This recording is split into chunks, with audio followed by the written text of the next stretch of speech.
Patient তো কালকে একটার সময় একটা আননোন ফিমেল পেশেন্ট 35 ইয়ার্স আনুমানিক হইব। পেশেন্ট ড্রাং অবস্থায় আসিল, ট্রমাতে নিয়ে আওয়া হয়েছে। পেশেন্টের এখন তো ট্রিটমেন্টের জন্য তো মানে ইনভেস্টিগেশনগুলি চলছে। আমরা ফরেন্সিক ডিপার্টমেন্টে এখন কল পাঠাইছি, তারা আয়া দেখব।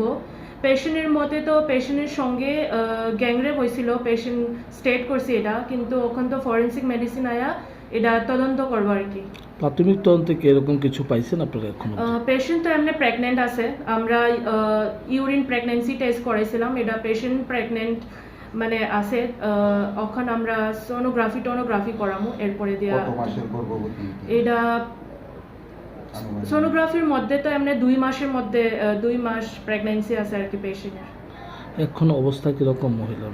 পেশেন্ট তো এখন ঠিক আছে, আপাতত তো ঠিক আছে পেশেন্ট, তবু শরীরে কোনো আঘাতের চিহ্ন কিছু পাওয়া গেছে এমনিতে? আর এছাড়া শরীরে কোনো আঘাতের চিহ্ন পাওয়া গেছে? এটা আমি দেখছি না, কারণ আমি আসিলাম না তখন। আচ্ছা, ওনার বক্তব্য অনুযায়ী মানে কতজন ছিল গ্যাংরেপ যেটা হয়েছে? এটাও আমি জিজ্ঞাসা না কিন্তু। আচ্ছা।